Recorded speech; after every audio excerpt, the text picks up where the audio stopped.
السلام عليكم ورحمة الله وبركاته. اللهم صل وسلم وبارك على سيدنا محمد. أهلا بيكم تانية إعدادي. النهاردة هنحل أسئلة كتاب الامتحان على الدرس الأول بالوحدة التانية. الدرس بعنوان أحوال مصر بعد الفتح الإسلامي. الأسئلة تبدأ معانا من صفحة 75. قبل ما ابدأ معاكم حبايبي اتمنى الاشتراك في القناة والدعم باللايك وتفعيل زر الجرس علشان قناتي تكبر بيكم وعلشان اي فيديو انزله يوصل لحضراتكم بكل سهولة. اول سؤال معانا اسئلة اكمل. واحد، خرج عمرو ابن العاص لفتح مصر متجها بجيشه من فلسطين. كان ينوب عن الوالي في اداء مهامه في حال غيابه عن منصبه صاحب الشرطة. قام عمرو ابن العاص بإعادة حفر القناة التي تربط بين نهر النيل والبحر الأحمر وسميت بخليج أمير المؤمنين. السؤال رقم 2 مدينا جدول وعايز منك المدينة. أول سؤال معانا، كانت عاصمة مصر في فترة الحكم الروماني مدينة الأسكندرية. كانت مقر الإمارة بمصر في عهد عمرو ابن العاص مدينة الفسطاط. أنشأ بها معاوية ابن أبي سفيان دار لصناعة السفن مدينة عكا. شيدها عمرو ابن العاص لتكون عاصمة لمصر مدينة الفسطاط. شيدها العباسيون لتصبح عاصمة جديدة لمصر العسكر مدينة العسكر. شيدها الأمويون بمصر مدينة حلوان. شيدها عمرو ابن العاص شيد بها عمرو ابن العاص أول جامع عرب باسمه مدينة الفسطاط. السؤال اللي بعد كده معانا رقم 3، اختر الإجابة الصحيحة مما بين القوسين. واحد، يرجع الهدف من أول محاولة للتواصل بين النبي صلى الله عليه وسلم عليه الصلاة وأفضل السلام، كلنا نصلي على رسول الله عليه الصلاة والسلام، ومين والمقوقس حاكم مصر إلى نشر الدعوة الإسلامية. يبقى يرجع الهدف من أول محاولة للتواصل بين النبي صلى الله عليه وسلم والمقوقس حاكم مصر إلى نشر الدعوة الإسلامية. السؤال رقم 2، تم فتح مصر على يد جيش المسلمين خلال عصر الخلفاء الراشدين. رقم 3، قائد الجيش الإسلامي الذي قام بفتح مصر عمرو ابن العاص. نجح جيش المسلمين في فتح مدن شمال مصر بدءا من مدينة العريش شرقا حتى وصلوا غربا إلى مدينة الأسكندرية. أي من المدن التالية كان سقوطها في أيدي المسلمين يمثل نهاية لحكم الروم في الأسكندرية في مصر، قصدي مدينة الأسكندرية.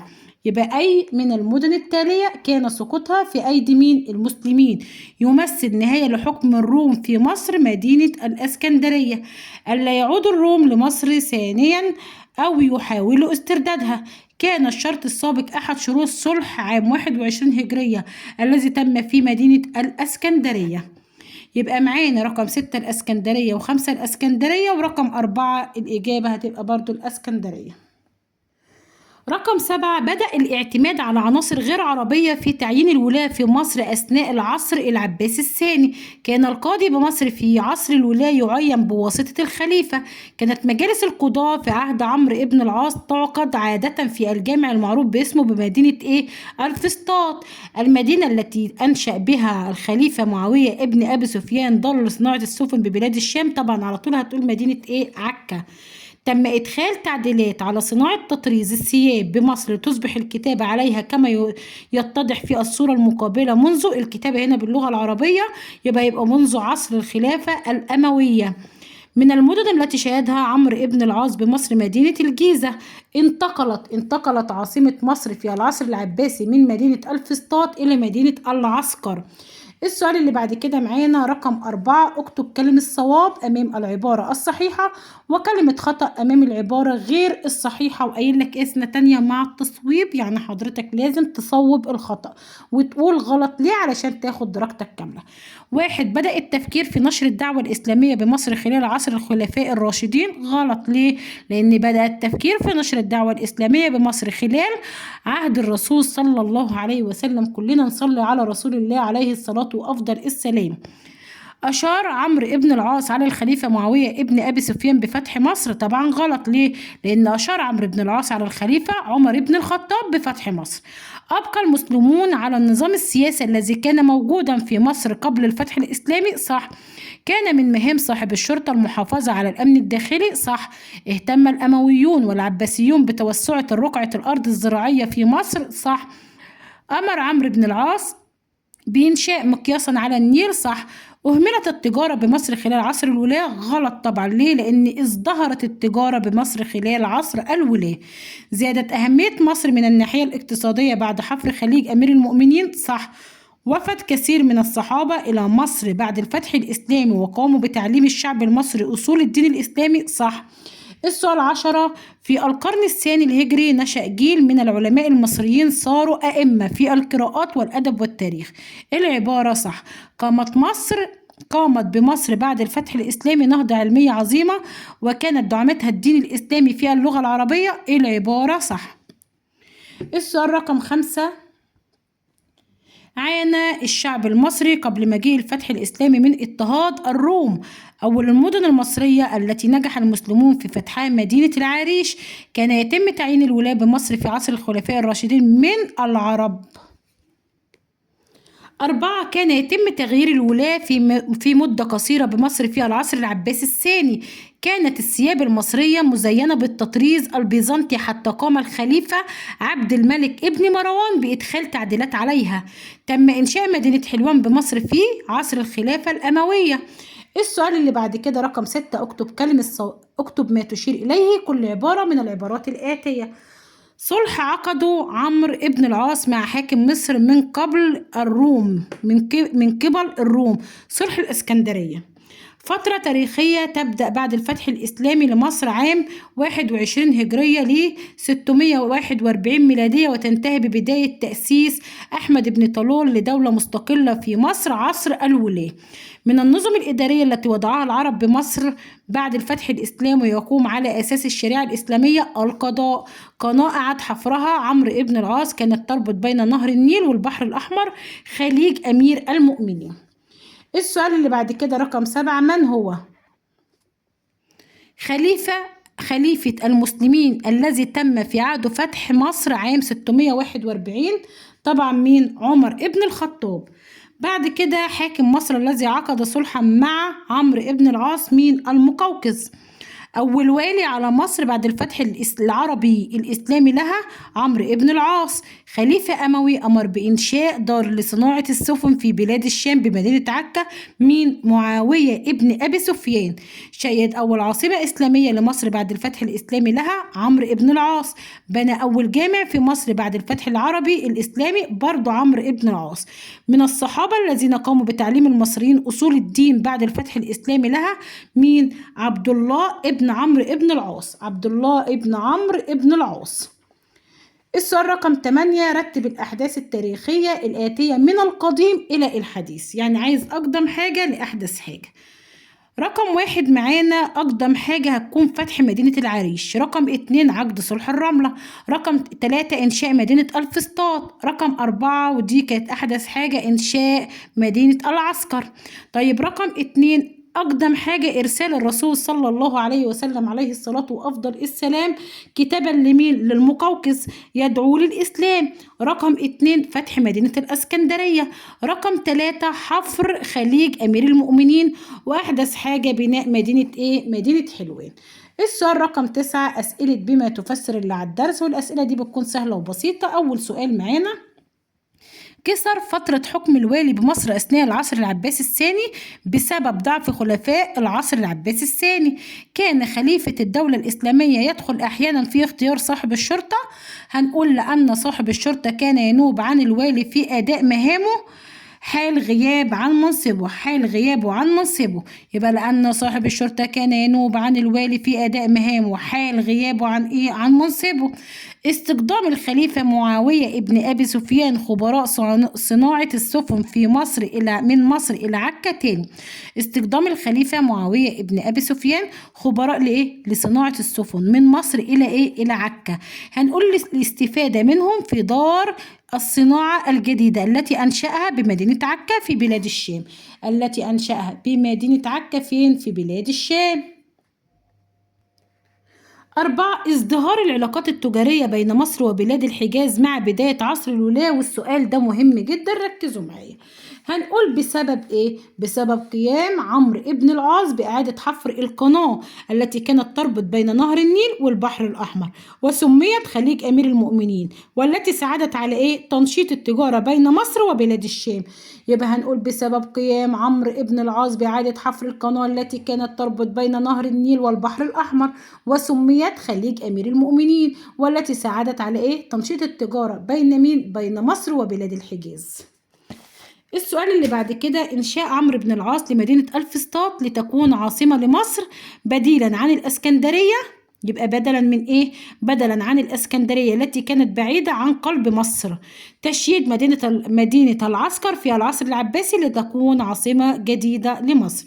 لتكون عاصمة جديدة لمصر. يبقى تشييد مدينة العسكر في العصر العباسي لتكون عاصمة جديدة لمصر. السؤال رقم 10: ما النتائج التي ترتبت على قيام المسلمين بفتح مصر عام 21 هجرية؟ الإجابة دي حبايبي من المفكرة اللي هي جاية مع كتاب الامتحان، الكتاب الصغير خالص. ليه أنا بجاوب من المفكرة؟ لأن كتاب الشرح الإجابة فيه مش متلخصة وطويلة جدا طبعا، لأن فيها إيه؟ شرح الدرس. طيب يا سنة تانية، لازم قبل ما تحل معايا الأسئلة نكون متفقين إنك تدخل على فيديو الشرح الأول من خلالي، أو تفهم الدرس من المدرس بتاعك. ما ينفعش أحل خالص من غير ما أدخل على فيديو الشرح أو أفهم الدرس كويس. ليه؟ لأني هنسى. يعني حتى لو حليت واسئله متكرره بس برضه هنسى، لان ما فهمتش الدرس ايه المحور بتاعه. طب يا مس حضرتك ما بتشرحيش ليه في فيديو الاسئله؟ مش هينفع، الفيديو هيكون طويل جدا. فيديو الشرح حاجه وفيديو حل الاسئله حاجه.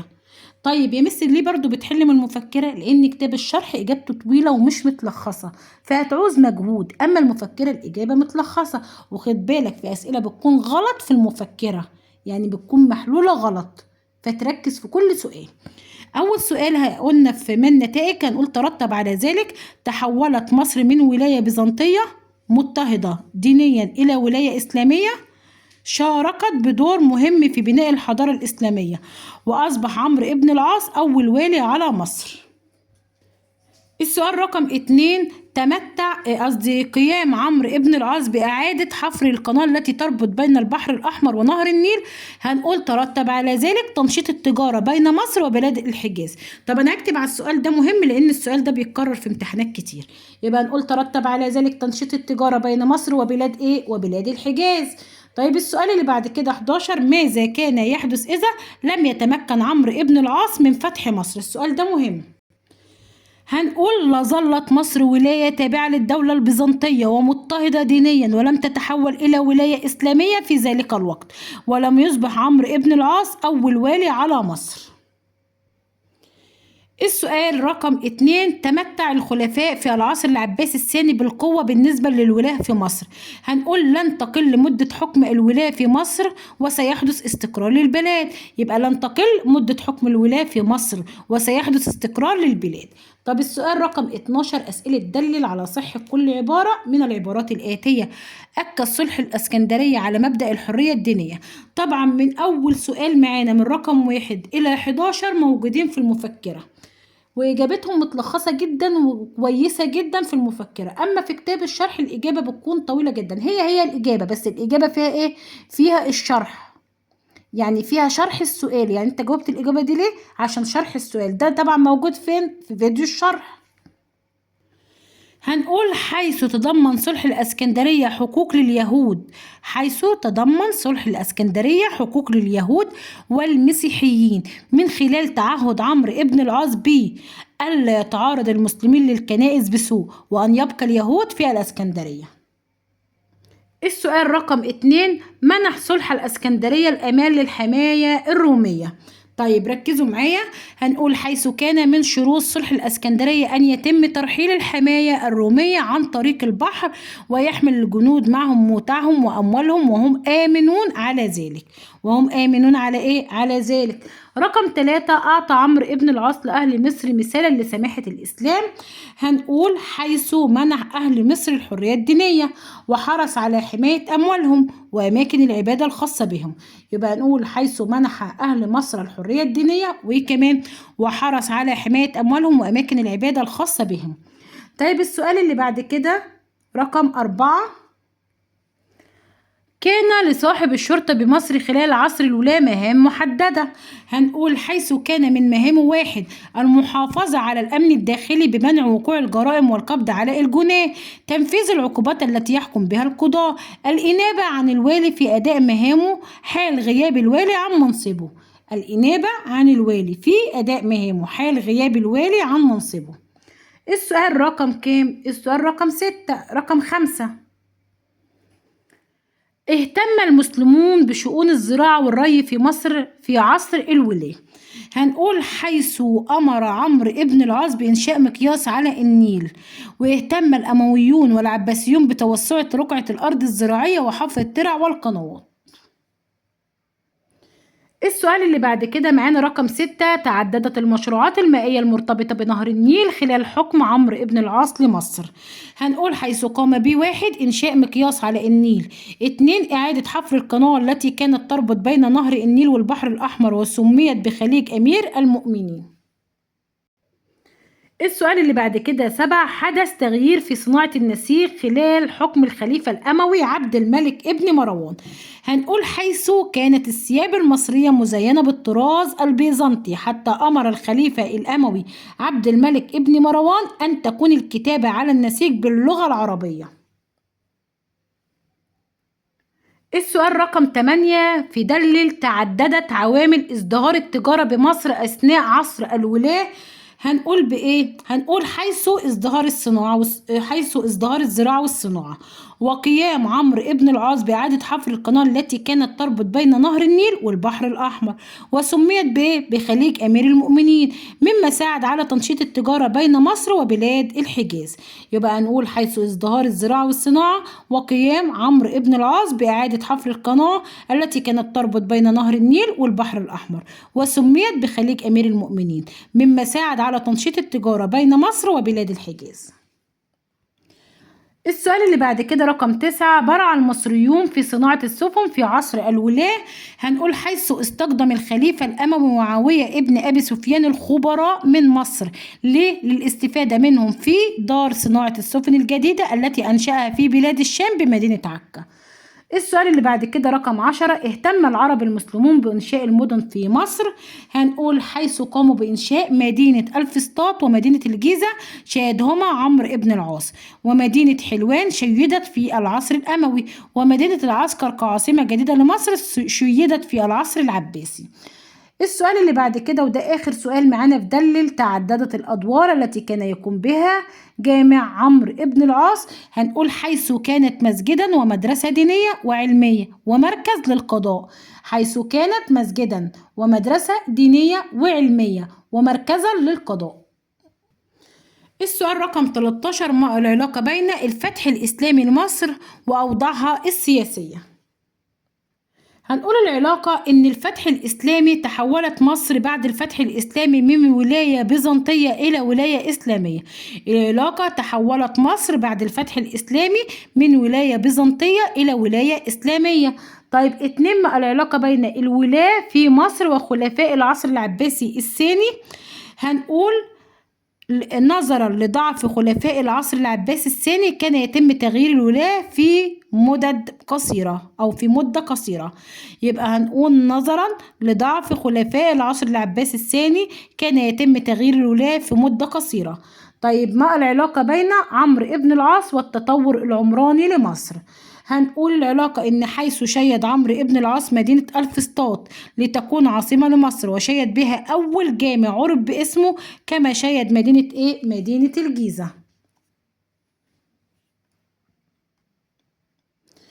السؤال رقم 14: حدد وجه الشبه بين الولاة في مصر خلال العصر الأموي والعصر العباسي الأول.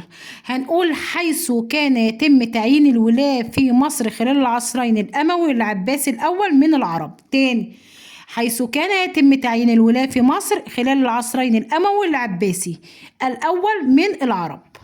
ما تقييمك لمصداقية كل عبارة مما يأتي مع ذكر السبب في الحالتين؟ عايز تقييمك للمصداقية وعايز السبب في الحالتين. أول سؤال: تغيرت تبعية مصر السياسية بعد فتح المسلمين مدينة العريش. هنقول العبارة العبارة غير صادقة. عايز منك السبب بقى. هنقول حيث تغيرت تبعية مصر من حكم الروم وأصبحت تحت حكم الخلافة الإسلامية بعد فتح المسلمين مدينة الإسكندرية.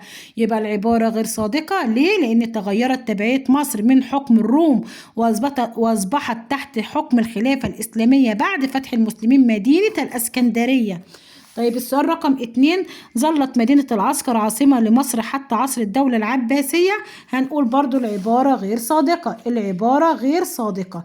ليه غير صادقة؟ هنقول لأن ظلت الفسطاط عاصمة لمصر طوال عصر الخلفاء الراشدين والخلافة الأموية، بينما في العصر العباسي تم تشييد مدينة العسكر لتصبح عاصمة جديدة لمصر. السؤال رقم 3، كان للصحابة دور بارز في تعليم المصريين بعد الفتح الإسلامي لمصر. هنقول طبعا العبارة صادقة. صادقة ليه؟ لأن وفد كثير من الصحابة إلى مصر بعد الفتح الإسلامي وقاموا بتعليم الشعب المصري أصول الدين الإسلامي، ويعد عبد الله ابن عمر ابن الخطاب من أشهر الصحابة الذين علموا طبعا المصريين أصول أو الدين الإسلامي. تاني يا حبايبي بقى العبارة صادقة، حيث وفد كثير من الصحابة إلى مصر بعد الفتح الإسلامي وقاموا بتعليم الشعب المصري أصول الدين الإسلامي، ويعد عبد الله ابن عمر ابن عمرو ابن العاص من أشهر الصحابة الذين قاموا بتعليم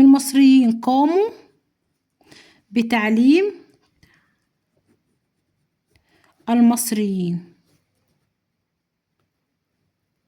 تمام يا حبايبي. يبقى يعد عبد الله ابن عمر ابن عمرو ابن العاص يا حبايبي، مش عمر ابن الخطاب، معلش. عبد الله ابن عمرو ابن العاص من أشهر الصحابة الذين قاموا بتعليم مين؟ المصريين. يا رب الإجابة تكون واضحة قدامكم. يبقى رقم 1 قلنا العبارة غير صادقة، وقلنا ليه.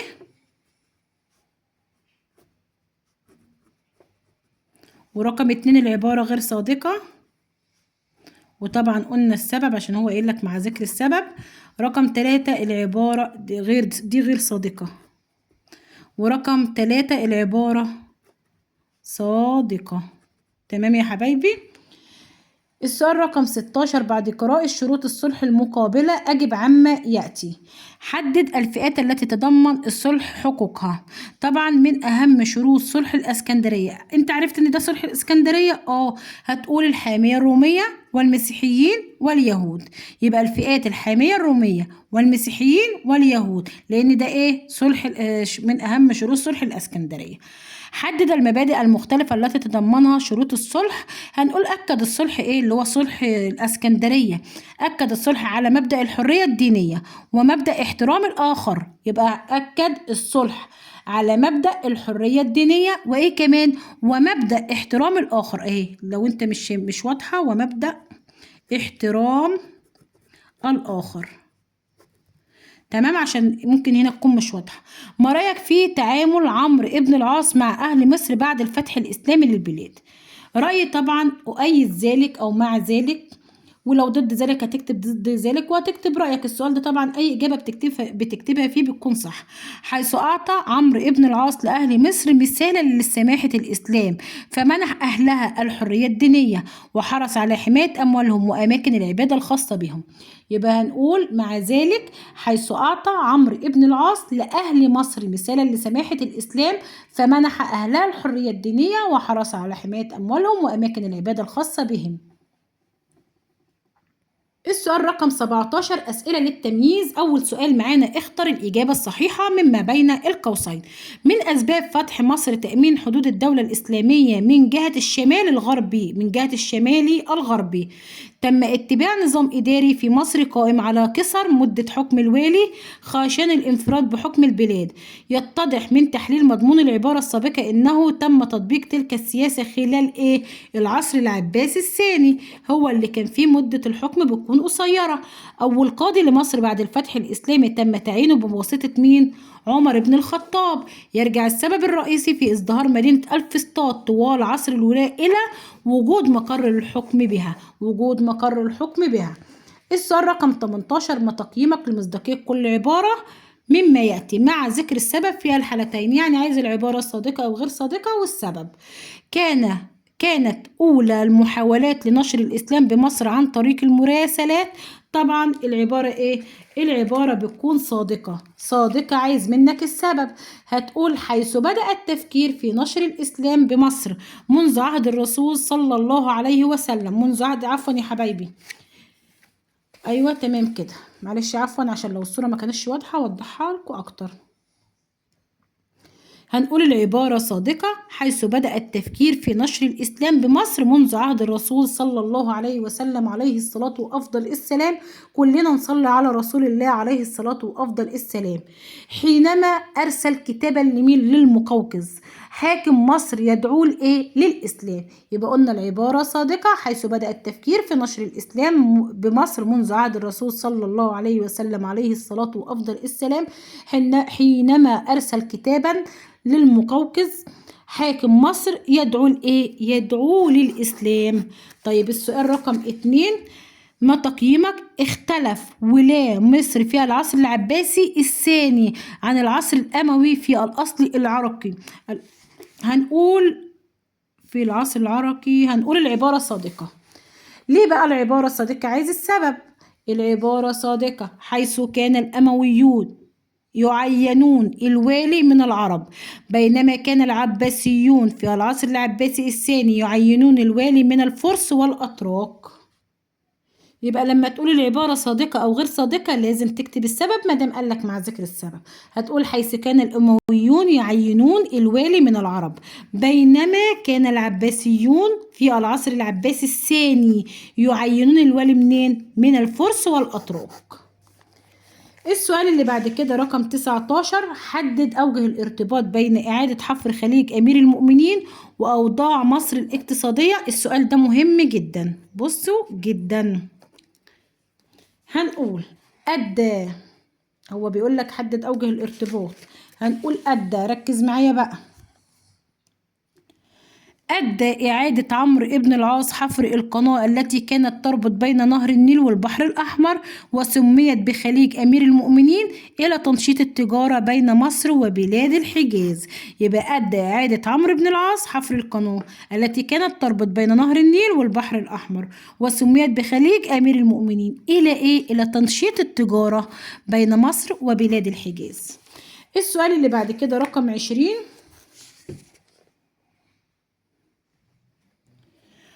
وردت المقولة الموضحة بالنص المقابل على لسان البطاريق بنيامين. هقول تاني، وردت المقولة الموضحة بالنص المقابل على لسان البطاريق، هي اسمها البطريرك بنيامين. يعني اسمها ايه؟ البطريرك بنيامين. في كتير جدا بيقول لي مثل اسمها البطريق، لا يا حبايبي انا نطقتها هي اسمها البطريرك بنيامين نتيجة عدة إجراءات اتخذها المسلمون في مصر حدد هذه الإجراءات. يبقى قال البطريرك بنيامين بعد إتمام الفتح الإسلامي لمصر: لقد وجدت في بلادي أمنا بعد خوف. أدي المقولة اللي قالها. فهنا بيقول لك حدد هذه الإجراءات. مين اللي قال المقولة؟ بطريرك بنيامين. تمام. في كتير بيقول لي يا ميسي ده اسمها البطاريق، لا يا حبايبي هي اسمها البطريرك بنيامين. هنقول تمثلت هذه الإجراءات في قيام عمرو بن العاص بإيه؟ منح أهل مصر الحرية الدينية وحماية أموالهم وأماكن العبادة الخاصة بهم. عشان كده قال بطريرك بنيامين بعد إتمام الفتح الإسلامي إن لقد وجدت في بلادي أمنا بعد خوف، لأن هو عمرو بن العاص أمنهم أو حمى أموالهم وأماكنهم والعبادة الخاصة بهم. يبقى هنقول قام عمرو بن العاص بمنح أهل مصر الحرية الدينية وحماية أموالهم وأماكن العبادة الخاصة بهم. خلاص يا حبايبي اتفقنا ان اسمه ايه؟ البطريرك بنيامين، مش البطاريق بنيامين، لا البطريرك، عشان تنطقوا الاسم صح عشان تقدروا تكتبوه صح. في كتير بينطقوها زي ما انا قلت كده في الاول، لا هي النطق الصح زي ما انا قلت لكم. وبكده يا حبايبي نكون خلصنا. يا رب اكون افدتكم حتى لو ب1%. لو كنت استفدت من الفيديو ما تنساش اللايك، لان اللايك بيرفع الفيديو على القناة. زي ما استفدت تساعد ان زميلك يستفاد. مع السلامة بناتي واولادي الاعزاء، ان شاء الله اشوفكم على خير في فيديو جديد. وهنا كاتب لك ايه بقى، استعد للدرس القادم، نتيجة ضعف الخلفاء العباسيين في أواخر العصر العباسي الثاني وكثرة الصراع فيما بينهم، ظهرت الدول المستقلة في مصر. فما هي تلك الدول وكيف كانت أحوال مصر في تلك الفترة. بص بيديك معلومات عن الدرس اللي لسه هتاخده. يعني الفقرة دي بيقولك استعد للدرس القادم، الدرس بيتكلم عن كذا وكذا وكذا وكذا. طب والله دي حاجة كويسة، اعملها السنة دي كتاب الامتحان. مع السلامة يا حبايبي.